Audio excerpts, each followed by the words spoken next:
Hello and welcome to Latitude, a new weekly show at Frontline on India's foreign policy and global affairs. I'm Nirupama Subramanian. On April 22nd, terrorists attacked tourists visiting the picturesque Baisaran meadow in Pahalgam in Kashmir. It's an area inaccessible except by foot. Horrific stories have emerged about the gun-toting attackers pulling out men and ascertaining their religious identity and then shooting them execution style. As India grieves its 26 dead, Prime Minister Narendra Modi, who was speaking in Bihar, and he spoke these words in English, said that he would go after the terrorists and their accomplices and their conspirators to the end of the earth. India has already taken some initial steps, such as cancelling visas for Pakistanis, asking them to return, asking Indians to come back if they're visiting Pakistan. The Atari Wagah land crossing between the two countries has been shut down. But the most important step that India has taken is to put the Indus Waters Treaty, hailed as a model treaty for water sharing between two countries. It was finalized and signed in 1960. This treaty has been put in abeyance. My guest today is Ajai Sahni, a specialist on counterterrorism in Delhi. He heads the Institute of Conflict Management. Their special site on conflicts in all of South Asia is called South Asia Terrorism Portal. It's a go-to site for every student of terrorism, counterterrorism. It has a lot of information, and if you haven't been there already, I recommend that you do check it out. Mr. Ajai Sahni, welcome to Latitude. It's great to have you on the show. Let me begin by asking you about India's decision to put the Indus Waters Treaty in abeyance. This is a treaty that has endured so much hostility over the years. Over the last 70 years, it has seen wars, it has seen terrorist attacks, but this has gone on. This is something that has given some kind of predictability, if you can call it, to India-Pakistan relationships, to the India-Pakistan relationship. So my question to you is, was this the right step in terms of strategic, non-kinetic options available to India? It's an international treaty, and signaling that India wants no more of it is a huge step. So what are the strategic objectives here? Because you can't really stop the water right away. And internationally, is there a reputational risk for a move like this?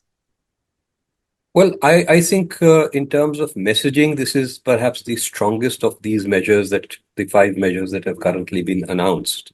It will certainly has already created a tremendous reaction in Pakistan. We must also recall that India has repeatedly sought a review of the treaty. We have emphasized that this is an unequal treaty, that it has cost India far more than, or India has ceded far more than India should have given.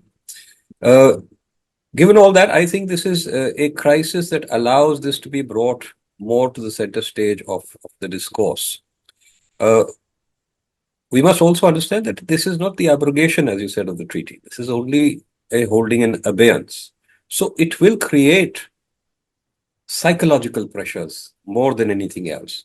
It may also, depending on how long this suspension continues or is supportable. Obviously, Pakistan will go to the International Court, to the World Bank, which is the mediator in the treaty, and seek some kind of resolution to its advantage or the restoration of the treaty. That time could be used by India to materialize or to complete some of the projects that have been blocked due to legal action or legal appeals by Pakistan. So some of those projects could be completed. Some limited flow could be diverted or checked, including the flow of waters from the rivers allocated to India, where we still have a loss of or unutilized flow into Pakistan of at least 5 to 7% of the waters that are right. And here we are talking about the Ravi, the Byas, and the Satluj. The Satluj, yes. Yeah. So even here, we do not exploit the fullest quantum of the waters that are allocated to us. As far as the western rivers are concerned, the three rivers allocated to Pakistan, there are a number of run-of-river projects which are midway or are near completion or are proposed, which are entirely within our rights, but which have been blocked by legal action by Pakistan. And this suspension could be taken as a moment to push these projects forward or fast track these projects. Now, when we talk about fast track these projects, you must understand that that is a matter of years. And given the Indian record, could be a matter of decades. You know, many of our existing projects in Jammu Kashmir should have been completed in 99, 2000 and are just about approaching completion today. In any event, the point is, this is not something that can be done in the weeks or materialize in the weeks, but it is certainly something that will, shall we say, hit the, a raw nerve in Pakistan, because Pakistan is today in a situation where it is already suffering a deficit on the average of roughly 30% in terms of its water needs. So even the legitimate withholding of our rights would impact, however marginally, on Pakistan.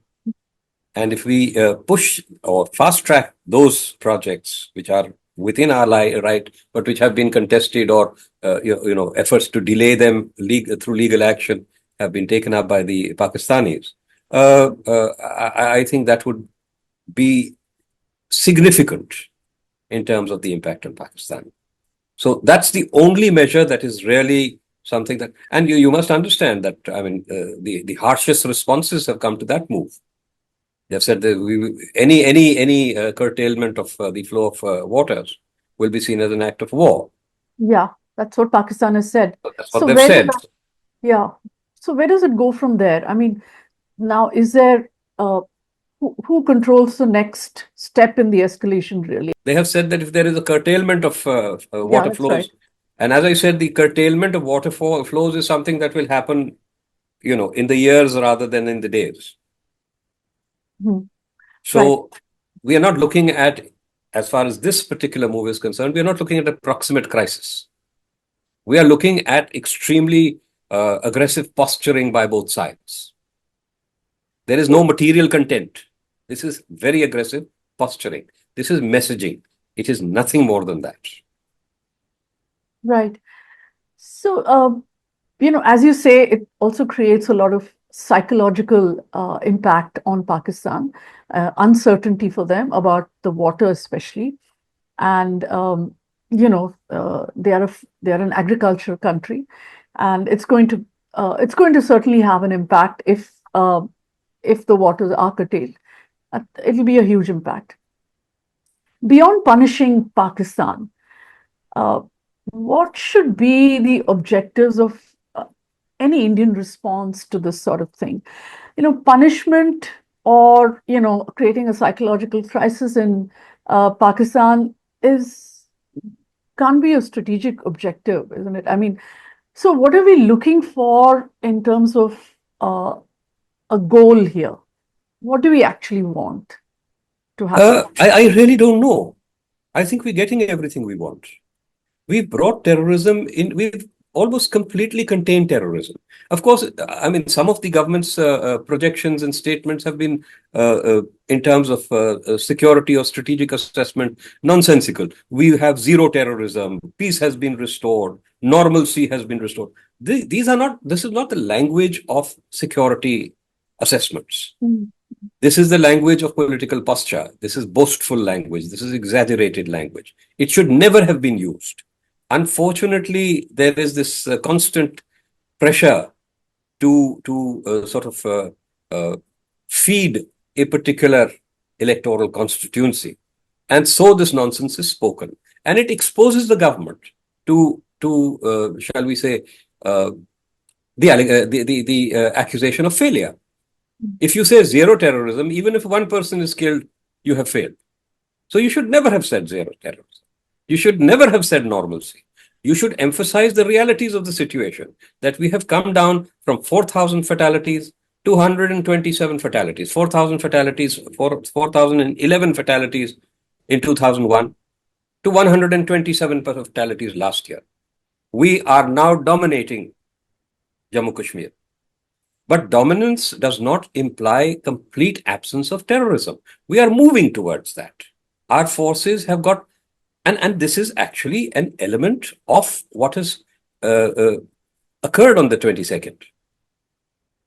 It is because these terrorist forces can no longer attack relatively well-protected and hardened targets all across Jammu and Kashmir that they have taken a target which falls under what you could call an unspoken or unwritten contract or compact between the Kashmiri population and the terrorist groups till now, that the tourist industry would not be targeted or touched. Tourists have been killed in the past, ones and twos. We've had, just from 2000 to the present, we've had 44 targeted fatalities as far as tourists are concerned in Jammu Kashmir. This includes pilgrims. Now, pilgrims are not part of this. Hindu pilgrims are not part of this compact. Hindu pilgrims are fair game. You must understand, also as far as security assessments are concerned, the Amarnath Yatra has been completely securitized. People talk about intelligence failure and security failure as far as this particular incident is concerned. And now, every incident where terrorists succeed constitutes a security and intelligence failure after the event. Hindsight is perfect. But the reality is that security deployments are made in terms of a trajectory of terrorism. They are made in terms of availability of force. They are made in terms of the ground situation. Now, the ground situation was that terrorists will not target tourist locations, and they have not done so in substantial measure for decades. Now, tomorrow they'll target someone else. They'll go and target a remote village somewhere and wipe out the population. Jammu has always had fatalities every year without interruption. But last year they went and there was this flurry of 4 attacks, including the Riyasi attack where 9, I think, pilgrims were killed in that bus incident. And everybody said, oh, but everything has shifted here. This is an intelligence failure. This is a security failure. The reality was that Jammu had seen declining terrorism. Forces had been diluted in terms of security assessment. The adversary is a thinking adversary. He's not a robot that he's going to keep on coming and having himself killed in front of you in your areas of, greatest strength and dominance. He is going to look for vulnerabilities. And in any state as large as Jammu Kashmir, with a population as dispersed, a terrain as challenging, they will find a vulnerability. Today, at that point of time, it was Jammu or certain areas of Jammu. Today, it is Pahalgam. Tomorrow, it will be somewhere else. They will keep on finding some kind of vulnerability or the other. And they will have some successes. So this needs to be taken into consideration when we are talking about incidents of this nature. So my question really was that if you're going to punish Pakistan for this, what is the goal that you want achieved from that punishment? Okay. As far as punishing Pakistan, the goal is absolute deterrence. That the Pakistani state should end support to terrorism, should end should eliminate the presence of training camps, terrorist organizations, should take action against the most prominent terrorist leaders currently and openly operating on Pakistani soil. This is the objective of deterrence, or the objective of the state from the Indian point of view. Now we could go into the question of how can this be achieved? I was going to ask you that we did take uh, steps that were sort of higher than this, putting this international treaty in abeyance, the Indus Waters Treaty in abeyance. We actually did kinetic responses. We carried out a surgical strike. I think in the past also surgical strikes were undertaken, but uh, or strikes across the LOC were undertaken. But in 2016, when the Modi government responded to Uri, it was publicized, perhaps for the first time, and it became, a kind of calling card for the government that, look, we've done this muscular thing, and we've gone and struck across the board, across the LOC. And then in 2019, of course, you had the response to the Pulwama suicide bombing, in which 40 CRPF men died. And there was an air strike on Balakot in the Khyber Pakhtunkhwa province of Pakistan against the target was supposed to be a Jaish-e-Mohammed madrasa. Now, even after these strikes, which were, of course, very visible, very strong responses, they were military responses. It did not deter Pakistan. So, what can be done differently now? I mean, Indus Waters Treaty is one thing, but do you expect the government to do something more after this that will actually create a deterrence, the deterrence that we want? See, first of all, one-off events, however much damage they may or may not do across the border, are not going to be a sustainable deterrent. Pakistan will recover. Now you can also bring into question the actual content of these two initiatives that you spoke of. Mm. How much damage did they actually do? We see no real evidence of dramatic impact as far as the cross-border, the surgical strikes are concerned. We can get into the question of how effective these two initiatives actually were. Now, we have very little evidence of the actual damage done by the surgical strikes across the border. And as you say, while surgical strikes in this case were publicized for their own partisan political objectives, it is not the case that surgical strikes hadn't occurred earlier. And if there is a succession of surgical strikes that occurred, and here was one that was publicized, the earlier succession had not deterred Pakistan. Why would this? Now come to Balakot. Now it is, I think, widely contested that they actually hit the target. Mm. And we have seen no evidence that they actually hit the target. And we have seen at least some evidence, not by presented by Pakistan, but by independent agencies using GPS systems, that suggests that the target was actually missed. All right, that happens. That's not a problem. But what about Pakistan's retaliation? The next day they come and they knock down one of our planes. They capture our pilot. The plane falls into their territory. We claim, of course, that we also shot down one of their planes, but I've seen no evidence of that. So why would they be deterred by why has this great myth come across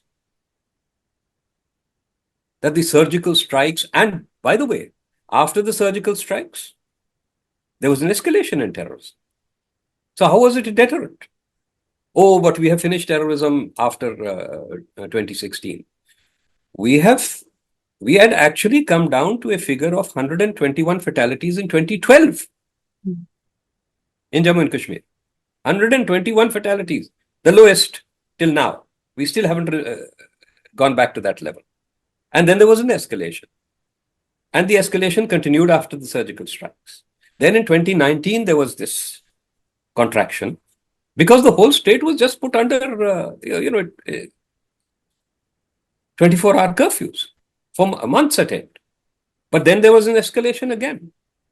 And slowly there has thereafter been a de-escalation. And the de-escalation is the result of effective counterterrorism responses by the security forces. They are doing precisely what they were doing prior to 2014, and which had brought the terrorist terrorism-linked fatalities down to 121 in 2012. So whatever has been achieved in Jammu Kashmir is a consequence of sustained security force operations. It has nothing to do with Balakot. It has nothing to do with surgical strikes. But And it isn't has it? nothing to do with the deterrence of Pakistan. I was actually going to ask you this question later about, but I'll bring it up now. Uh, what has this actually achieved for Pakistan? This attack. It keeps the movement alive. It's a dying movement. Today, the situation in Jammu and Kashmir is being projected as, well, as I said, we said it before, zero terrorism, peace has been restored, 2.3 million crore, 23 million tourists went to Kashmir last year. More will come this year. This thing, it means that the entire, shall we say, momentum of the jihad in Jammu and Kashmir is being lost. Now, I can't do anything very big anywhere else because all the other areas have been substantially dominated. And killing one person here and two people there doesn't seem to be producing any results. So take the most vulnerable target, ramp up the numbers, get 25, 26, 30 people killed. At least it will appear to people who are of this mindset and ilk that something is still there. We are still committed to protecting our jugular vein.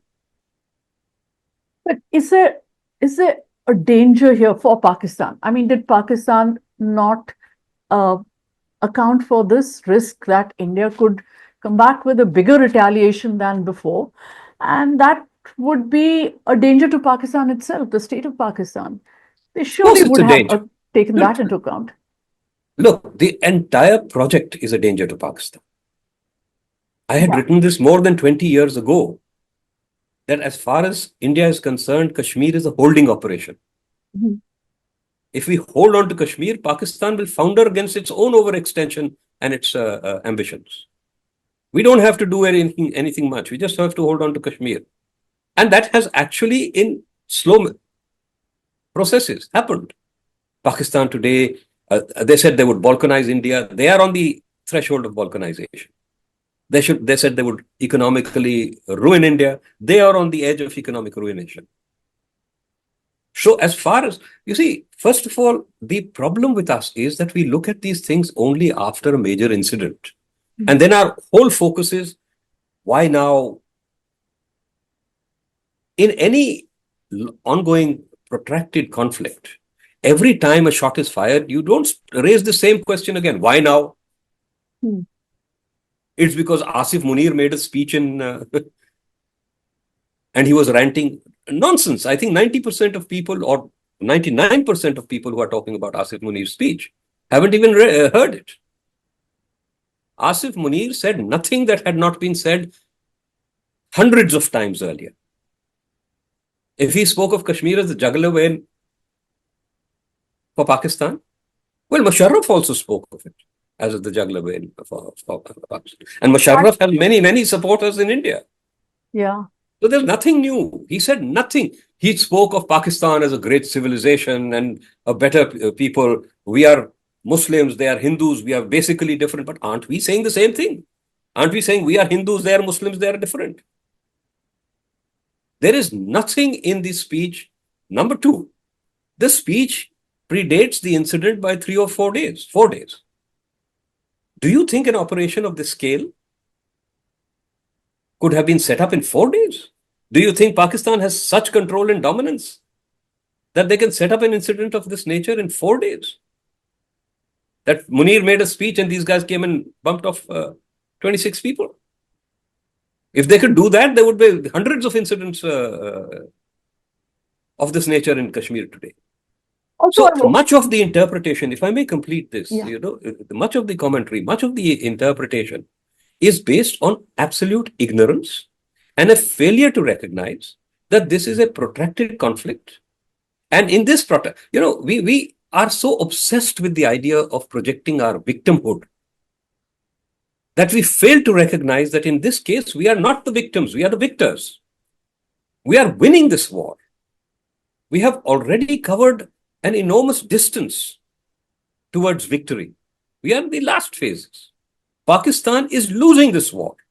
This does not take away from the tragedy of losing 26 people, innocent lives, or the hundreds of lives that have been lost before. And this is a very, this is a natural human reaction. When 26 people die at once, the shock of it is enormous. But if one or two people are dying every few days and the total comes up to 30 and 40, it doesn't bother us. Which is what was happening 31 to Jammu. civilians were killed last year. Yeah. 31 civilians were killed last year. And another 29 security force personnel. That's South Asia terrorism portal data. Yeah. Government data may be slightly different by few numbers. So you've got to see this as part of a trajectory. Even though the immediate tragedy must agitate us, you must locate it in the context of this protracted war and understand that we are not losing this protracted war. We have come down from a situation where 4,011 people were killed, as I said, in 2001, and last year just 127 people were killed. 127 people, including 69 terrorists. Now, the loss of 127 people is also terrible. It is unacceptable. But when you compare it to the thousands who were killed every year for 16 years when this was a high-intensity conflict, you must understand it is a symbol of victory. Now, to come back to your question, doesn't Pakistan realize the consequences? Well, no. I'll take you back to Zulfikar Ali Bhutto, who said, we will eat grass, but we will have the bomb. They have ruined their country. Their people are now actually in a situation where a large population is eating grass, or in a situation comparable to eating grass. But the elites don't feel the pain. The elites don't feel the pain. The army doesn't feel the pain.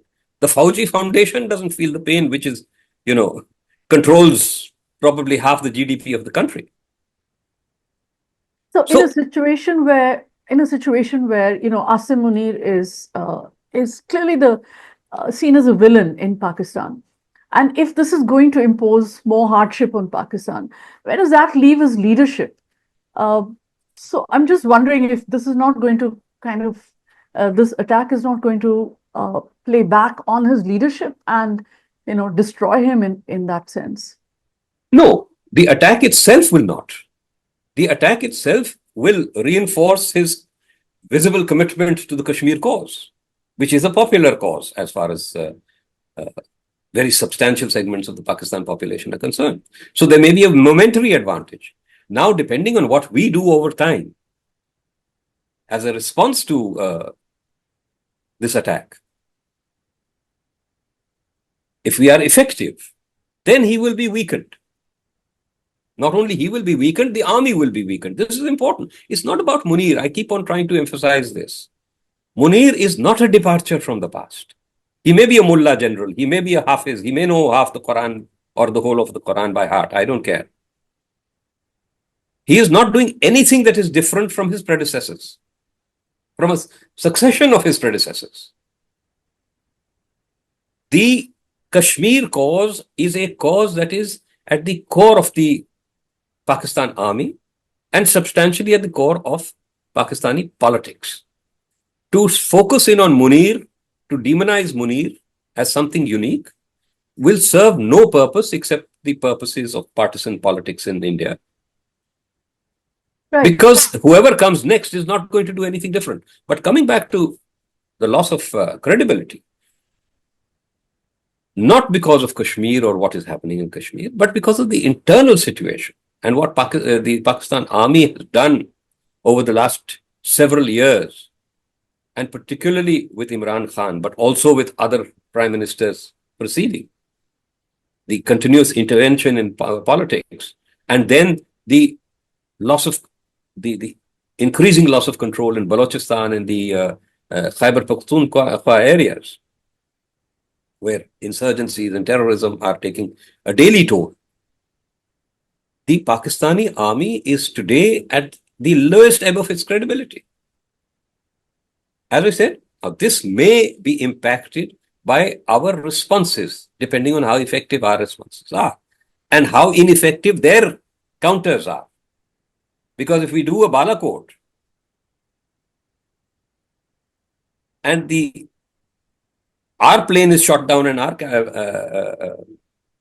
pilot is captured, then I'm afraid nobody is deterred. Far from that, they are encouraged. Right. So you said that it'll all depend on what we do in the coming days and how effective will be our response. So what is an effective response according to you? What could I will not go into this in any great detail, but let me just put it that as far as I'm concerned, the most productive option would be covert operations. right? These surgical strikes and balakots will invite comparable retaliation as long as it is a localized operation. They will also do localized operations, and their capacities are comparable to ours. So we will knock down two of theirs, they will knock down two of ours, or it may be three or two, but they will project 30 and we will project 60. You know, that's how it's going to be. This is a theater intended for the domestic audiences. I control my domestic audience, they control their domestic audience. So none of this is going to have any impact. The other option that everyone is screaming about is war. Well, I think that's the last thing either country can afford. There will be no victors in this war. This is not going to be a quick surgical operation for a few days and we are triumphant. Please note that, I mean, a country as strong as Russia compared to Ukraine thought it was going into a short surgical operation, and 3 years later it's still bogged down there. Hundreds of thousands of lives have been lost on both sides. And both countries, I mean, one country has been demolished more or less. The other country has lost lives, has suffered enormously in its economy. So apart from actual, any war today with Pakistan would immediately draw in China, even if not as a active participant with Pakistan, but at least in terms of mobilizing along the border. If they mobilize along the border, we have to reinforce along the border. What will remain on the Western Front for us will not be an overwhelming force as far as comparisons with Chinese forces, with Pakistani forces are concerned. So don't think that, oh, we are the big power, we are 8 times Pakistan size, we will walk into, Islamabad and Lahore and Rawalpindi. This is not an easy war to win under the given geopolitical situation. So war, I think, is not an intelligent or rational option for us. And despite all the unpredictability of the Trump administration, there may not be the kind of support that we expect from the US for this kind of a military response. What will we do with support? Yeah. Are they going to send their fleets here in our support? Are they going to give us free weapons? Are they going to put boots on the ground? No. They will talk. Trump will say, yes, we think India is doing the right thing against these terrible terrorists and terrorist sponsors. So what? Eventually, I have to fight my own wars. Nobody's going to stand by me. The only country that has ever stood by us was Russia. And they stood by us in 1971. When the 7th Fleet was sent in here, they have stood by us again and again. But they are not in a position today. They are totally immersed in the war in Ukraine. So let me be very clear, we have no effective friends in the international community. People will make good noises, but it is unlikely that they are going to give us anything in terms of material or effective support. So do you think, after these highly visible responses in 2016 and 2019 or publicized responses, we are kind of caught in a response trap, as it were, that there's no option but to do something. We have to be Prime Minister Modi has to be seen as doing something. It's now imperative. It's that imperative that has to be served now. Look, this is the biggest challenge today because of this boastfulness, because of this big talking. That's what has trapped them.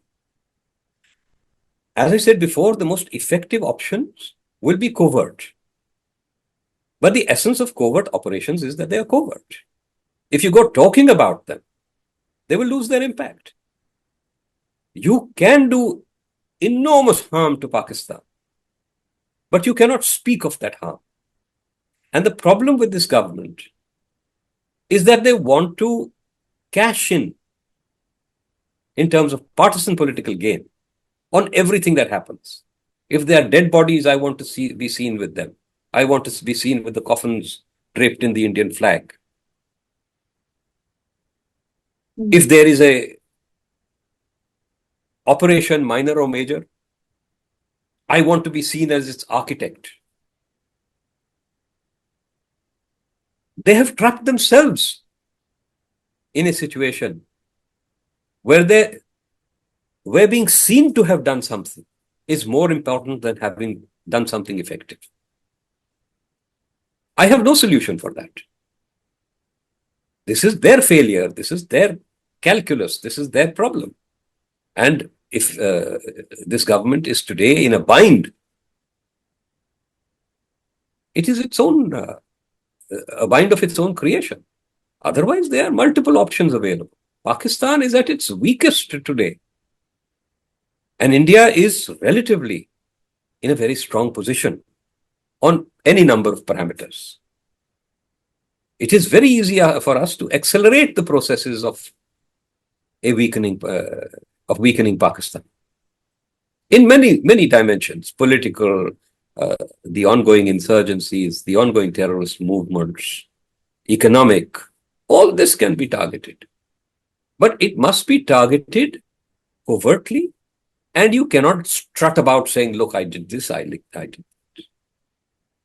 So there is a view that, and it's prevalent even in the Indian intelligence community, that this attack was actually carried out to avenge the attack on the Jafar Express in Balochistan, in which the passengers, some 400 passengers, were taken hostage, and undetermined number have been killed, and it was a long standoff, and that this was probably an act of retaliation for that. Would you agree with that? In the sense that they have openly blamed us for it, irrespective of the. No, they have openly blamed us for the entire Balochistan movement. They are blaming us for every operation in Khyber Pakhtunkhwa by the TTP. Yes. You say we are handling the TTP. Exactly. We are arming them. So why do I have to wait for the Balochistan, this particular operation in Balochistan? Yes, it was a particularly devastating operation. But if I am supporting Balochistan, and they are convinced that I am supporting the Baloch independence movement, and they are convinced that we are behind the TTP, then they have a ongoing and a continuing motive to hit us. So I'm sorry, this is people who have evidently no real evidence coming to them, no intelligence actually flowing to them, sitting there and speculating, it might be this, it might be that.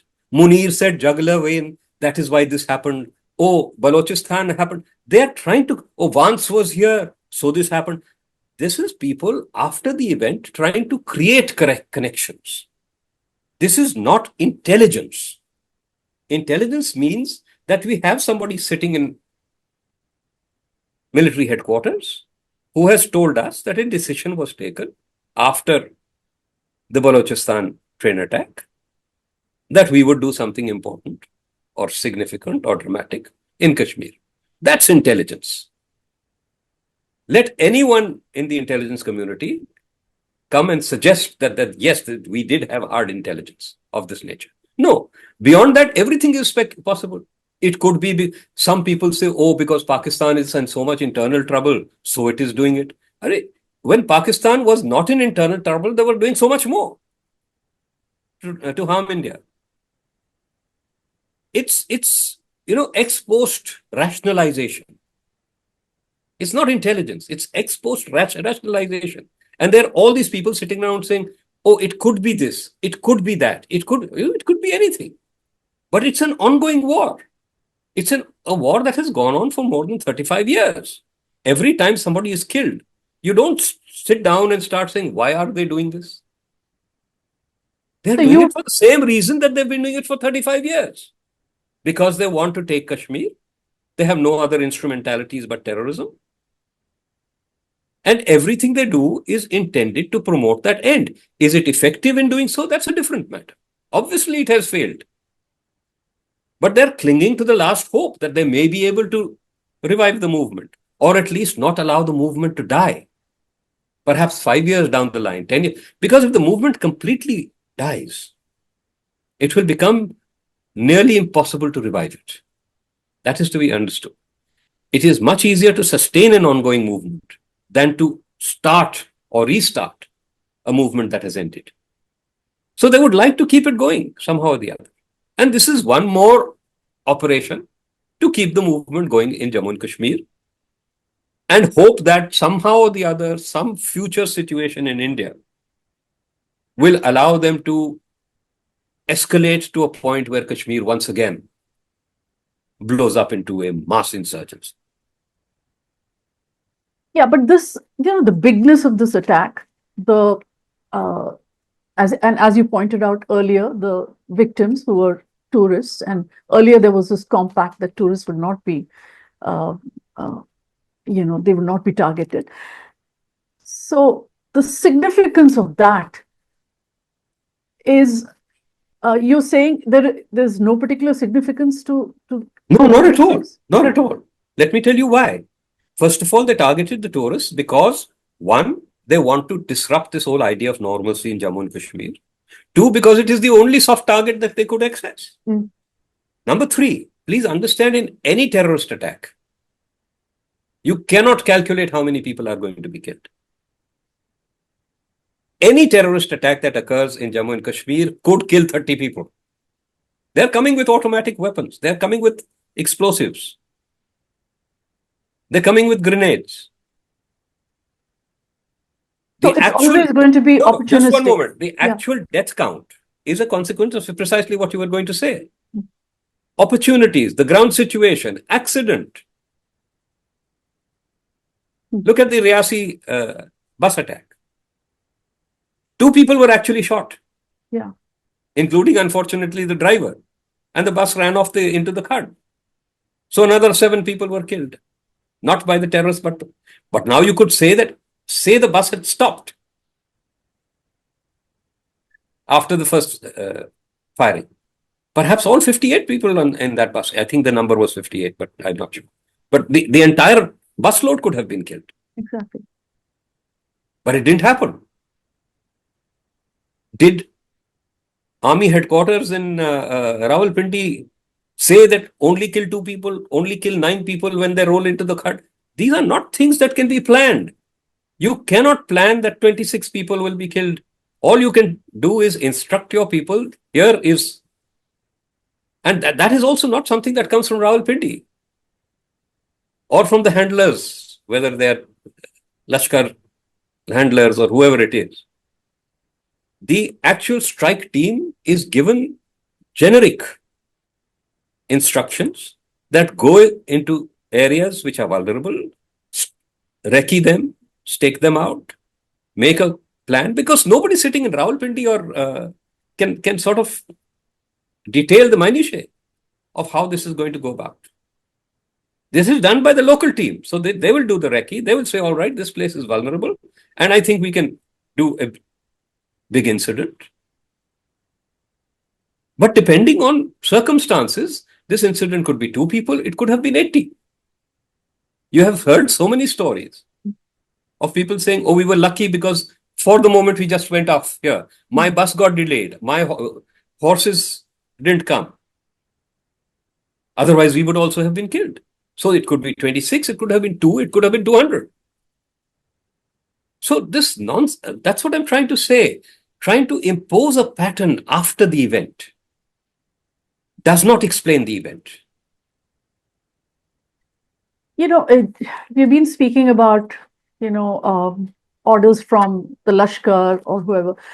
But let me put to you, you know, in Pulwama, there was a claim by Jaish-e-Mohammed that they carried out the bombing. And Jaish-e-Mohammed, everybody knows, is based in Bhagalpur and they are in Pakistan.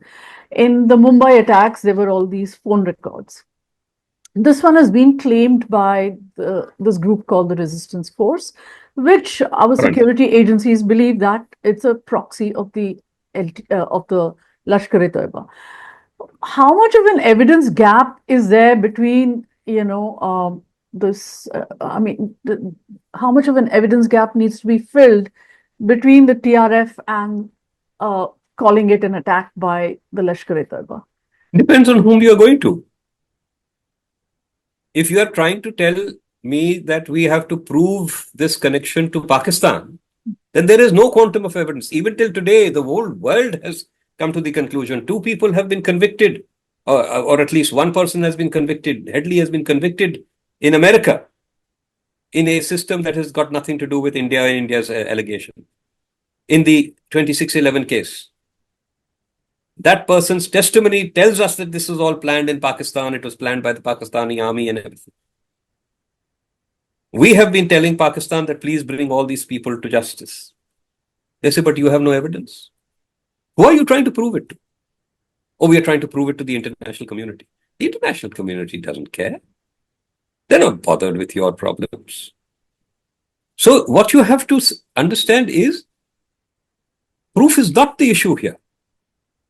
Proof will only become an issue if one or more of these people is taken alive and is brought before an Indian court. Then the issue of evidence comes in. And then the issue of evidence of linkages also comes in, their testimonies, their confessions, their whatever, and whatever materials are seized. But this is 35 years. Hundreds of thousands of weapons have been captured and recovered. They have Pakistani markings, or there is a route that traces them through Pakistan. Hundreds and hundreds of Pakistanis have been captured or killed.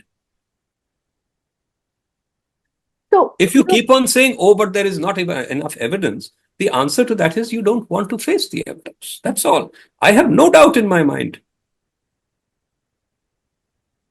And I have no doubt also in my mind that no lines need to be drawn. Because this is not something that is going to be adjudicated by an independent authority, by an unbiased authority. This is not up for adjudication. And we have to win this war on our own. Yes, there is an international campaign that is required. We need to convince the outside world, etc., etc. It's all true. But in the end, we have to fight and win this on our own. We have to know what we know, be confident that we are not lying to ourselves, that we are not making false allegations for political mileage,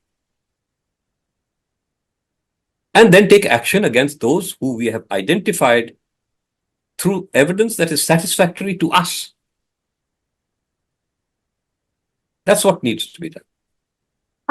Just a couple of questions more. I just wanted to, you know, you did say that all this thing about intelligence failure and, you know, so it would be wrong to say that there was an intelligence failure as such in this particular case, because, you know, we say it after the fact all the time, although people are killed all the time. But still, with so many tourists coming, you know, and tourism also has been weaponized in a sense as to show that the state has become normal. With all this happening, shouldn't there have at least been an anticipation that here there are these thousands and thousands or lakhs and lakhs of tourists visiting all the time, the Tulip Garden, or, you know, this particular meadow, or that some other place in Pahalgam or Anantnag or anywhere, and they're all sitting ducks. So maybe we should do something you know, to prevent something that could happen. So in that sense, you know, anticipating this, was there a failure in anticipating this, would you say? This is this is a policy failure. This is a propaganda failure. This is a political failure. where your whole objective is to, whatever the ground situation, whatever it costs, whatever the lives lost, I have to prove that we've got zero terrorism, we've got normalcy. This is a partisan political objective. And that is why you are letting people, you're propagating this so that more and more tourist comes. And you are ignoring the security imperatives. Number two, there will always be vulnerabilities. Always, as long as a terrorist movement or even small groups of or individual terrorists are there will be vulnerabilities. I mean, I remember that IRA message that was sent to Margaret Thatcher. You have to be lucky all the time. We have to be lucky just once. Yeah. So they will be lucky from time to time. Now, please understand, if there had been an intelligent approach to this tourist influx, what they would have done, and what I think they should do now, is ensure that the tourists who come, and of course the flow will be much smaller, at least for a certain amount of time, that the tourists who come go to 4, 5, 6 designated areas around, say, Pahalgam. And those 4, 5, 6 areas are reasonably securitized. Not that you can go in any direction you like. And security, you must understand, a decision to provide security is based on a past experience, based on availability of force, and it is based on the flow of current intelligence. We don't have unlimited force. We can't put a cop behind every little group of tourists. It can't be done. We just don't have the numbers. So we have to circumscribe tourist movement. But I don't want to do that. I want everyone to, we got 2.3 crore tourists last year. I want 3 crore tourists this year. And I don't just want them, it's a good thing. It's a wonderful thing. It's giving people livelihoods. Money is flowing into Jammu Kashmir. But I'm not bothered about that so much. I'm bothered about the fact that I am going to project this as a great political victory of the removal of Article 370. The motives are wrong. You're not looking at Kashmir through a objective security lens, or for that matter, an objective political lens or objective economic lens. You are looking for it in terms of partisan political advantage. And if you keep on subordinating the national interests and security interests to partisan political objectives, you will enhance vulnerabilities. You will enhance vulnerabilities. Vulnerabilities will always be there. Let it be clear, as long as Pakistan continues to support this movement. We have come from the thousands of terrorists who used to be rampaging across Jammu Kashmir to estimates of 50 and 60 and 70. But even if there are 5, 6 and 7, an incident can be engineered. And even with 5, 6 and 7, a very large incident, depending on opportunity, depending on chance, depending on luck, can be engineered. Yeah, I'll just ask one more question. Over the last few years since Article 370 was removed and a security blanket has been thrown over Kashmir, and the number of incidents are obviously down because of that, and Jammu has seen more attacks. Is there a need for us to rethink how we see our own security of Jammu and Kashmir? In the sense, do we need to do something differently? In strategic terms, no. We are prevailing. The grids where they are left untampered are working. There has been no escalation in Jammu. Annual fatalities have remained at the same level. This impression that Jammu has had a problem was because of a cluster of 4 incidents in June, July last year.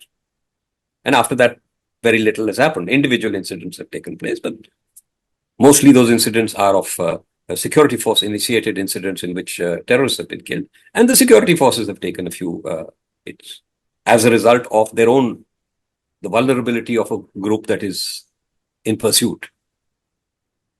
So there is a lot of misconception around here. Now, you talked about a security blanket.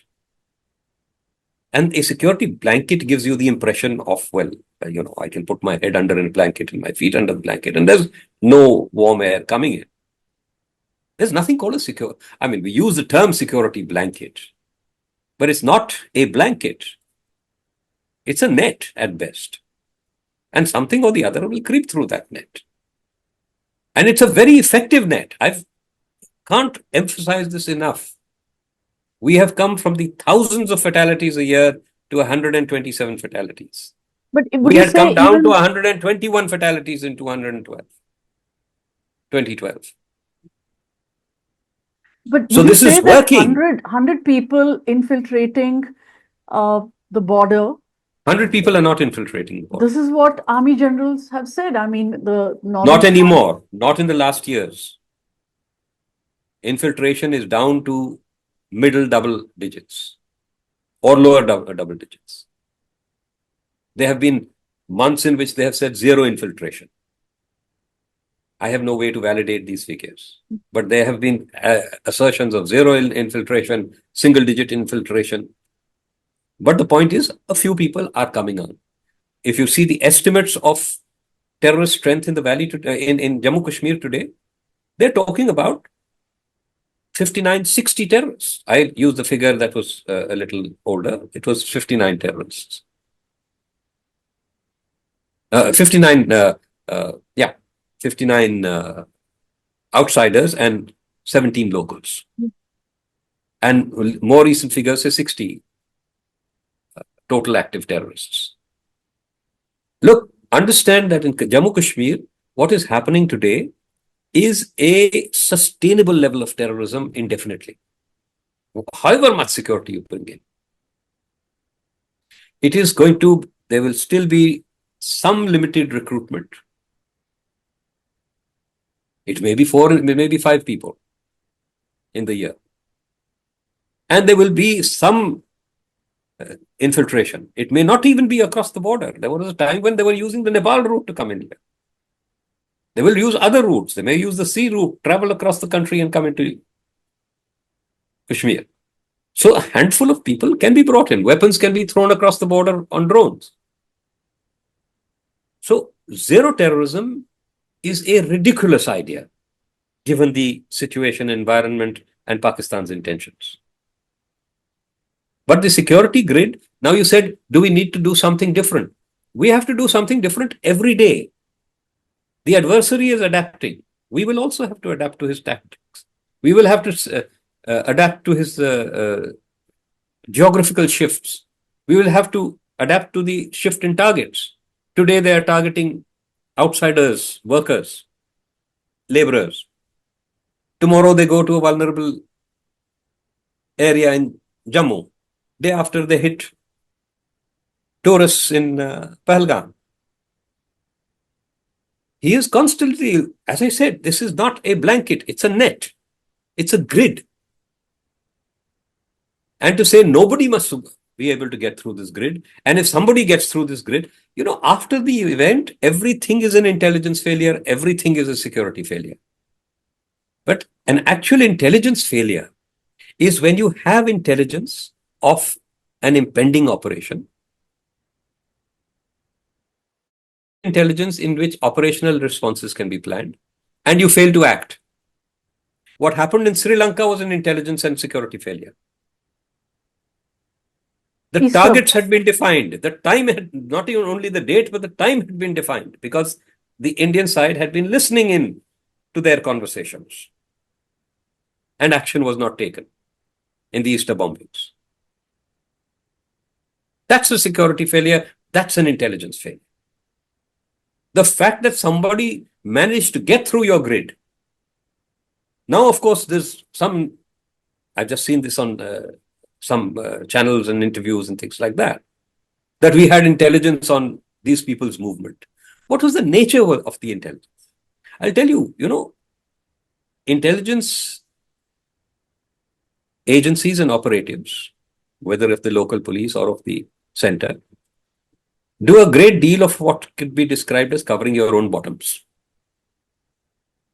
So there's a whole lot of generalized assertions. There may be an attack of this nature. Terrorists may target such and such. That where there is no actionable content.